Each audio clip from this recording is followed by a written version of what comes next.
the fragrance of the day. Let me see. I'll be lying if I say that I wore this.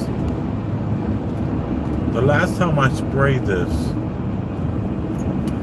was like maybe 4 days ago. Yves Saint Laurent. That's the fragrance of the day.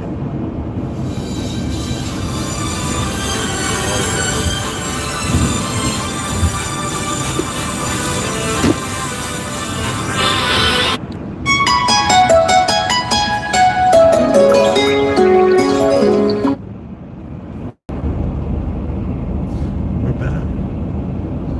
So, let me just, I'm a parent. I have a 10-year-old son, and we had an interesting week because he had a science project that was due today that got postponed because there was supposed to be rain in the New York City area. So it's due on, he will present it on Monday. He was totally ready to go. He didn't have any issues as far as like with the project not being done. But for a lot of years, we I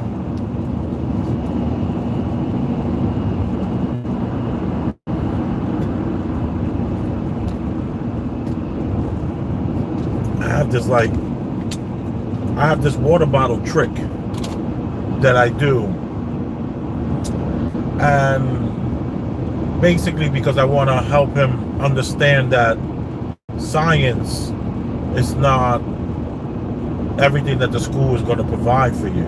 The school is going to provide science, of course, but the whole point of science is to always ask the question, or a question. Always ask a question. And there's a thing that you can do with a water bottle, and if you go on the internet, people take a water bottle, they fill it with water. Well, the main scientists, what they do, they take water and then they light a match, and then they drop the match in the water, and the particles of that match, that smoke or whatever it is, it's carbon. So carbon will, when under pressure, create like a cloud. Some sort of smoke will come out of the bottle. So you shake up the carbon, let it mix with the water, and you press the bottle real tight. When you let go of the bottle, inside of the bottle there will be smoke. So you can take the top off and you squeeze the bottle and it'll come out. And then there's other videos where they take rubbing alcohol, and they'll put a little rubbing alcohol in a bottle with water. No, just rubbing alcohol, and they squeeze the bottle. Like maybe sometimes they'll take the bottle, they'll twist the bottle, and when they let go of that, the whole bottle's full of all this smoke, all this water. So I had told my son, you don't need any of that to create smoke or to create this cloud in a bottle. All you need is a few drops of water and it'll do it on its own, because I told him that pressure is, and it, like I'm teaching my children to the whole notion that the air that they breathe is like gasoline to a car. When you're driving a car, it requires gasoline to push it, propel it, to create that spark and all that kind of stuff. And that the air that we're breathing is the same way with our lungs. Our lungs are absorbing energy. We're the machine the fuel is the oxygen. And then to get this meat suit really moving, then you're going to be able to, you can eat food and all that kind of stuff as well. But you can live a long time without any food. You only can live a few seconds without any air. So the whole thing, so that's how it started. teaching my kids that the oxygen we breathe, because they were telling me they come home from school, they're like, yeah, we get oxygen from the trees. And I was just like, yeah, but what if you're in the middle of the ocean and there are no trees? And then I said, let me tell you what the scientists say about that. The scientists say that the way the flow of the earth, the way the wind flows through the earth, pushes from the rainforest and a couple of other spots, pushes the air all around the earth, right? And I would argue that you're not going to go in the middle of the ocean and find a dead zone where there's no oxygen. I know they say that in the water, there are sections of water where the fish ride right into that section and there's no oxygen in that section of water, and you get 500,000 fish just die. These schools of fish, right? So I've heard of that. Doesn't mean it's true, but I've heard of that. And my thing is,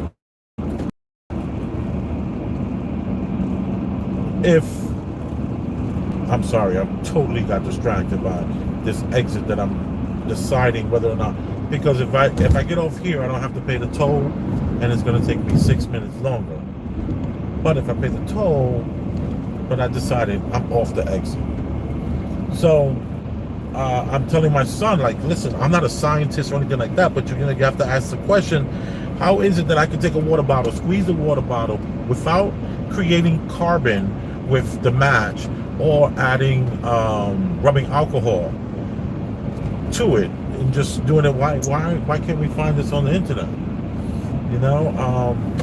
So maybe because it's a guy like me doing this kind of a style, and it's I'm talking about not caring about what people think of me, but I'm starting off this whole thing. I'm prefacing all of that to tell the story about my son and how he had a project, and we were in the car, and my daughter says, Cody has a project, and Cody was like, chill, we don't even have to talk about that. We talk about that another time.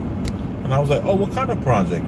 Unbeknownst to him, LJ already told me that there was a science project. It's just all the same day. We got the email.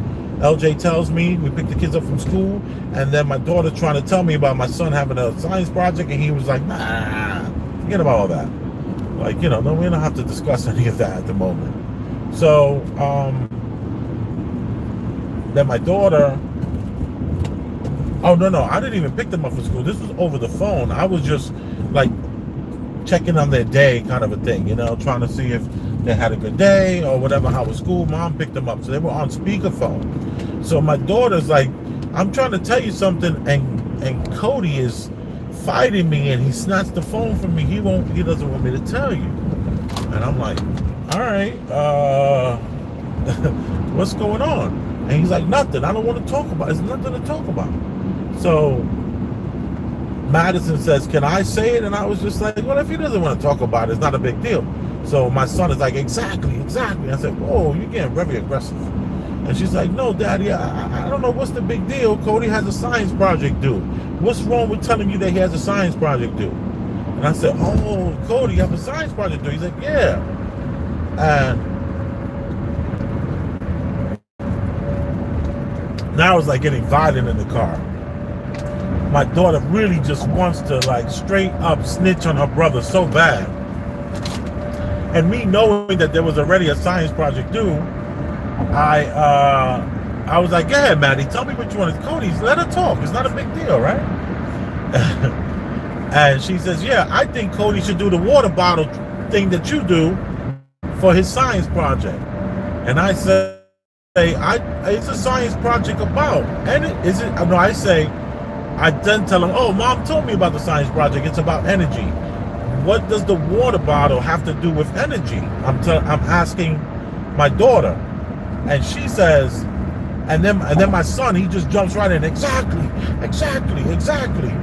And I said, Cody, calm down. I says, Maddie, do you have an answer for that? Just stop and think about it. She says, oh, it has to do with energy because the top flies real high in the air. and you can make a cloud in the bottle. So there has to be energy, right, Daddy? And I'm like, yeah, that kind of sounds like energy. And then Cody was like, yeah, but you know, I'm not going to do that. I'm going to take Mentos and put the Mentos inside of a Coca-Cola bottle and explode it for the class. And I was just like, wait a minute. Didn't you try that already and it didn't work? And all that Java Juice guy is he's just a liar? You know, the way they make all these, they take Mentos and they put it in a Coca-Cola bottle and the bottle's like squirting all over the place. Hello, little kids, the world is a lie. You know, it wasn't just Santa Claus that's a lie. Java Juice is a lie too. And that guy creeps me out, respectfully. I don't want to talk bad about people, but whoa, grown man doing that kind of stuff, I don't get it. Strange. But I kind of said it, but I don't mean any disrespect, is what I'm saying. To each his own. So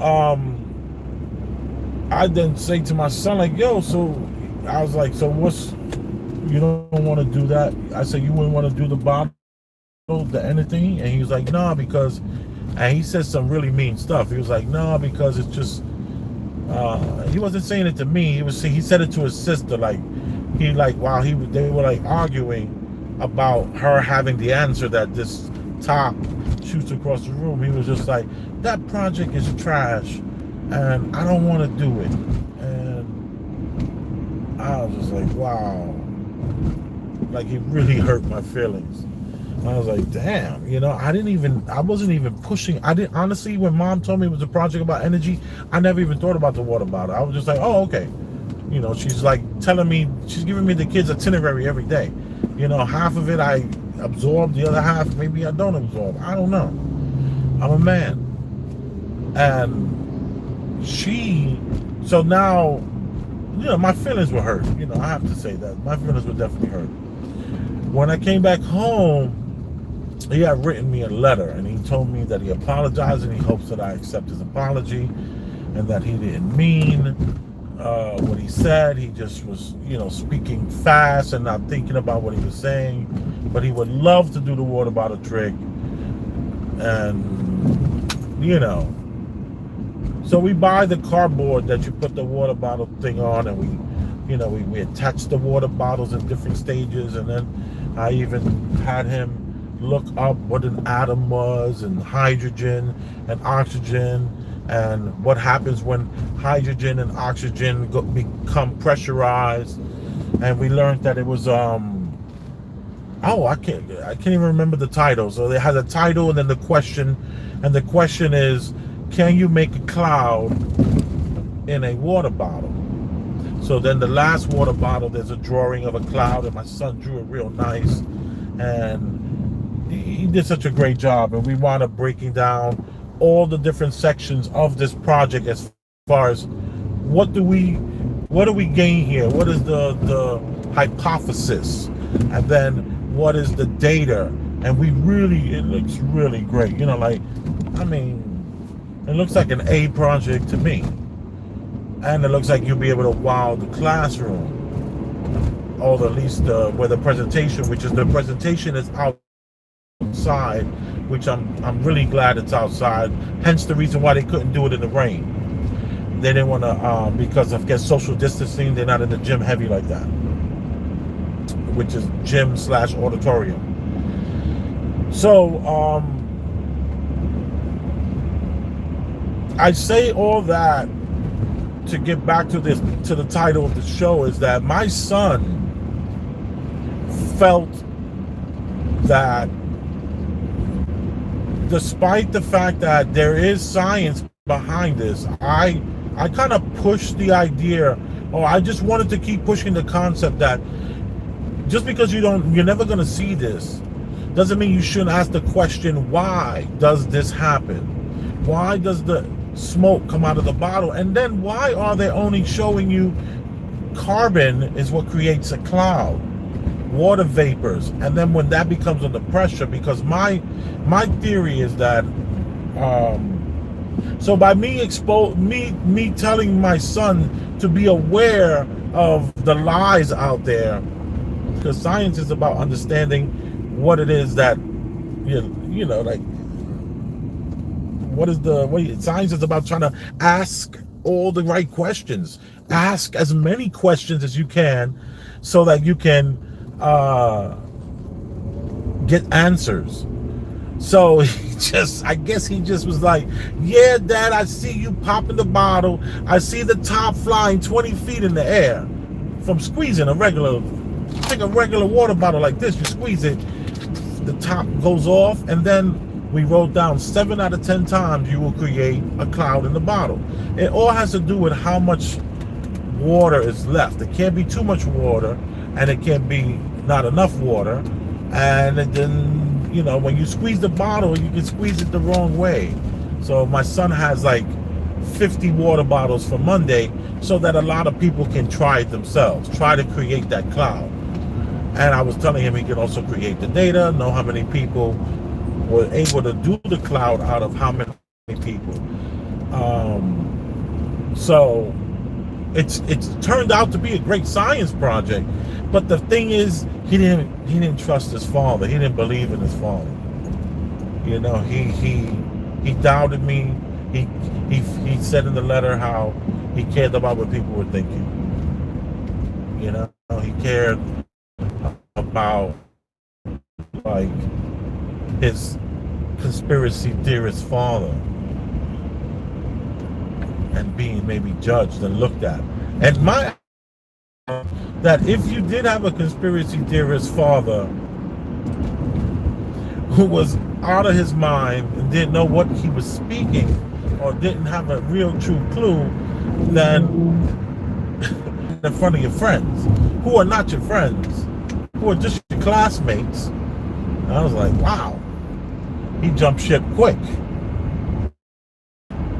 So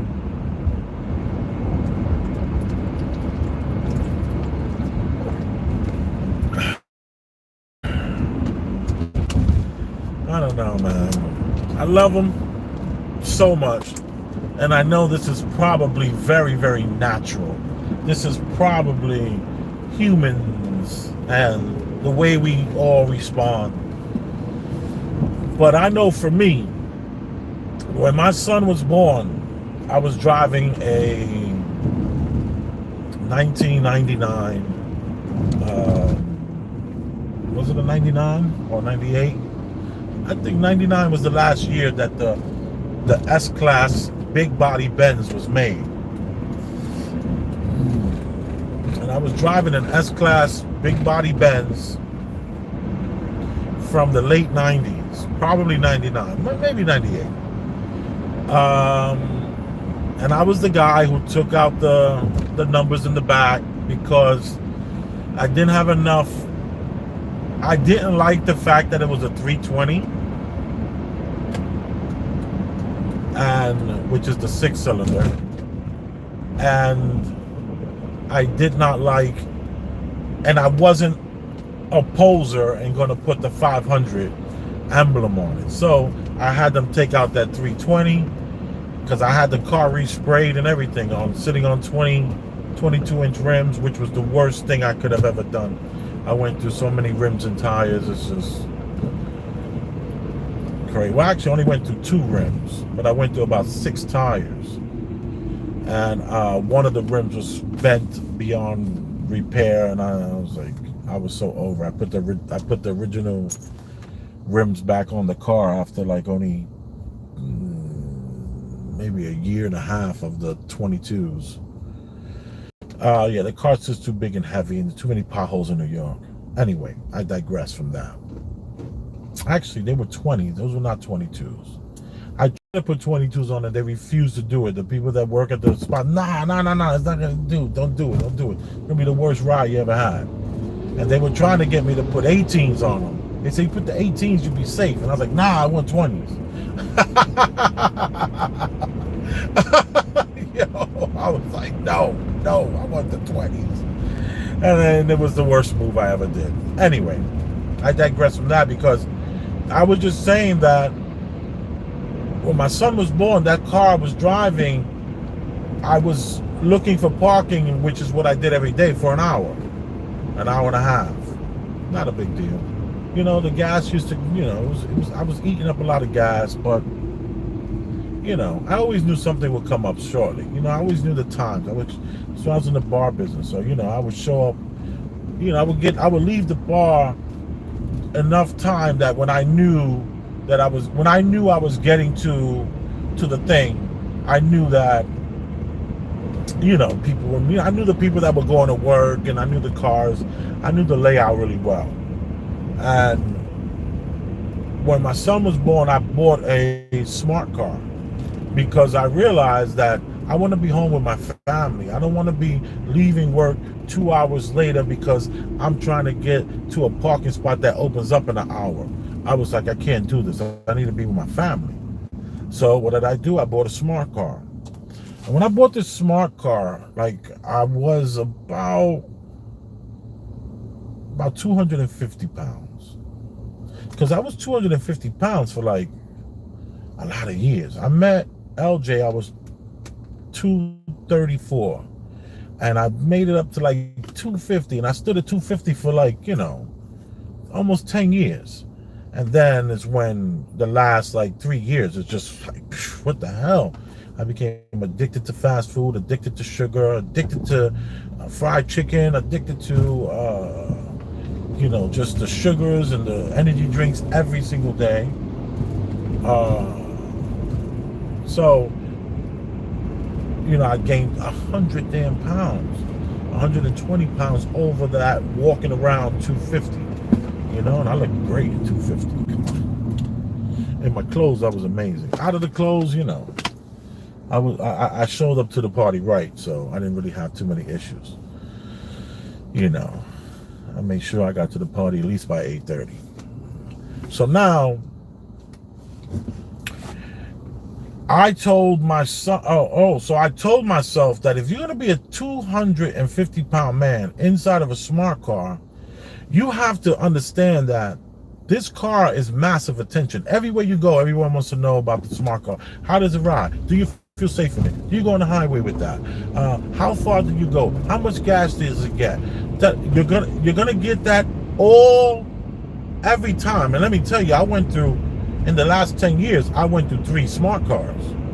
Okay, so, and each one of them I put 75 to 80,000 miles in those smart cars. Because my attitude was I needed to get home to be with my family, and I don't need to be looking for parking. So that was my whole thing. I don't need to be looking for parking. So now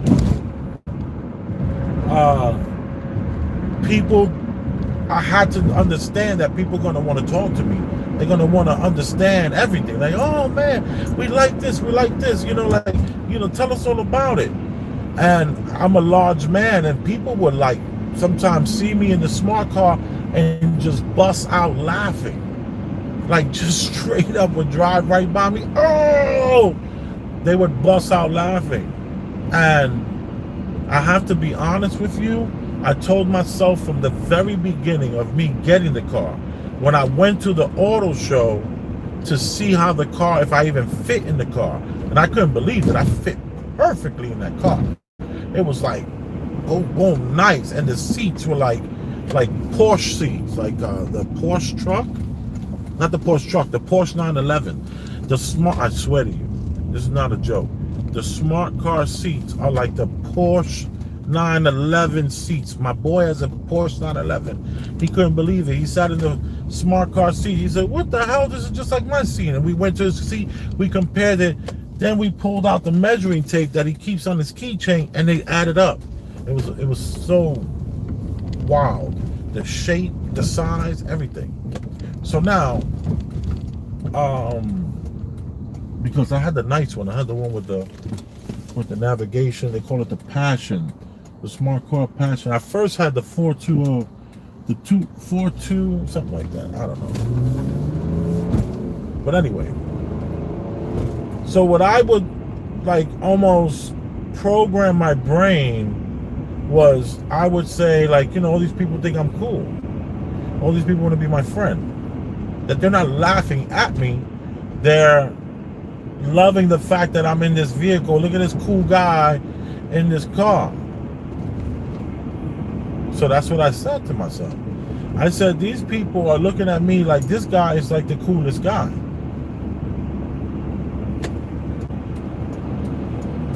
Oh, I didn't even see you. Sorry.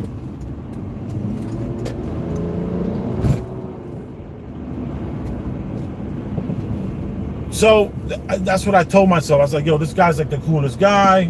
Everybody wants to be my friend. Everyone thinks that, like, yo, man, what's it like to be in his shoes? And how great would it be to be in this person's shoes? And that's was my motto. And it took me, I was able to get that, I don't know, maybe like within 6 months of me having this car. Mind you, I was in a smart car for 10 years. 3 different smart cars. And I don't care what anyone thinks of me. As far as I'm concerned, everyone seems to want to be my friend. They seem to think I'm a cool guy. Look how they're smiling. I'm bringing so much joy to the people that I come around. I will go to the toll booth clerk and they'll smile at me, and I'm like, look at how much joy I am bringing to people by looking at a large man in this little car. I understood that is pretty funny. And I didn't let it bring me down. I didn't let it get me down. I was cool with it, you know? And I'm trying to raise my children to understand that, you know, what a person thinks of you, it's only really what you think of yourself. You know, if you believe in yourself, then you'll be free of all of that. Sorry, I'm going to use my navigation because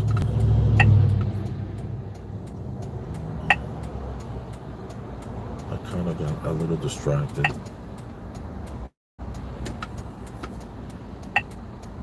Okay. Yeah. Okay. That's not bad. 5 minutes. 5 minutes away.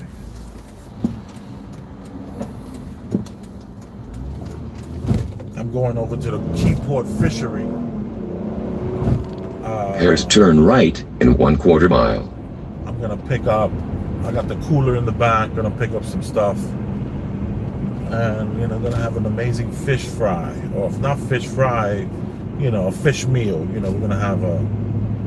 I said fry, but it's not gonna be fried. It's gonna be all steamed, and maybe put something on the barbecue grill.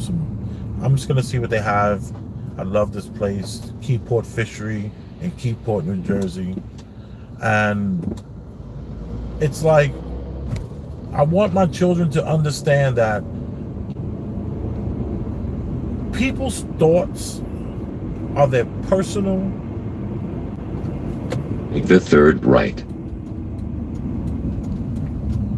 You know, that's their privacy. You're trying to invade a person's privacy with your own BS, with your own ideas of who you are, and you're talking. You're saying, "Oh, this person thinks this of me."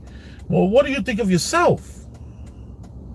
That's truly the only thing that needs to happen. So I've been pushing that since birth, since my children's birth, and hopefully they'll one day get it. I really do. And I know it's probably really difficult, but I want my children to just really believe in themselves and look at themselves. Oh, here's another thing I told them. Like, the person that I see in the mirror, the person that I see is not the person that you see. The person that I see is not the person you see.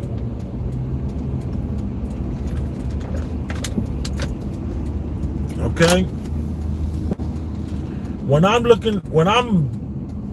There's turn left in 1/2 mile. bucket naked in front of the mirror, I don't turn away.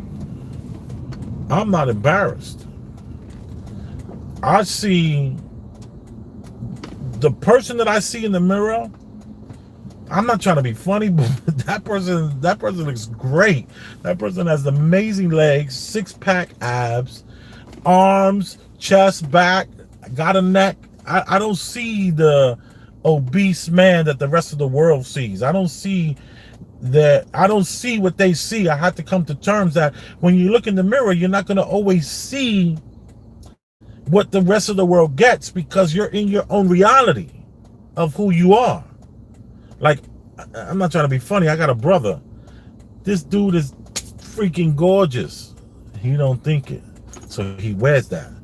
He doesn't think he's attractive, so he walks around with this. I'm not that attractive, you know. I'm not a good looking. He doesn't believe in himself. But if he just believed in himself, he would be like a ladies' man. And it's like, the person that I see of him, he doesn't see of him. The person he sees in the mirror, he might want to look away. Not me. When I was coming up, I was the first one naked in the pool. That's a fact. That's a fact. When I got in the plane, I went to the bathroom to see what the Mile High Club was, and if it was even possible in that little ass freaking plane. Okay? Very outgoing like that. Always believed in myself. The person that you see ain't the person that I see. And I'm teaching my kids that just because you like, I tell my daughter, you know, she has the issues with the hair. She doesn't like it because it's just, you know, too curly or whatever her issues is. I can't get, that's another show for another time. But I'm teaching my children, come on, let's take a quick little run.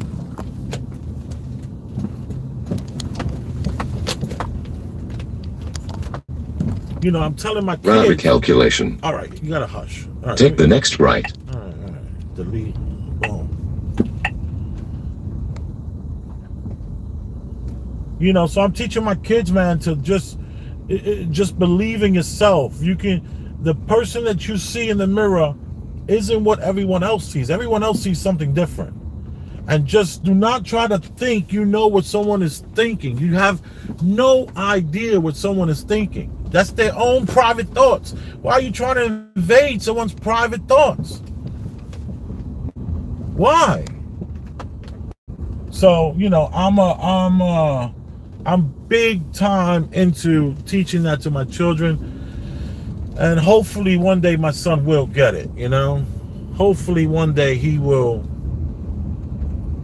understand that he just needs to love himself.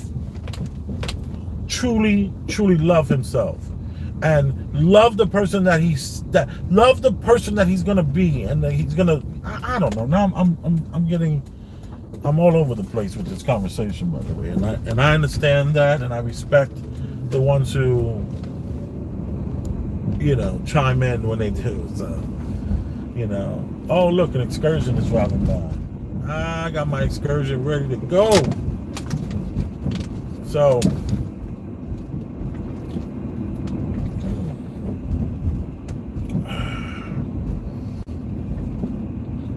Just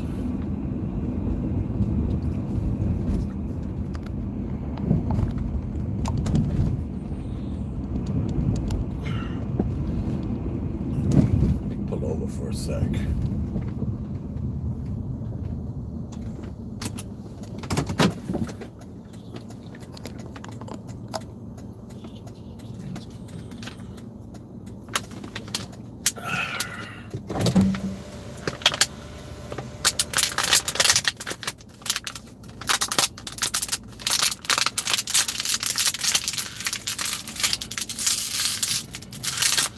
Let me get a little bit of water on that side.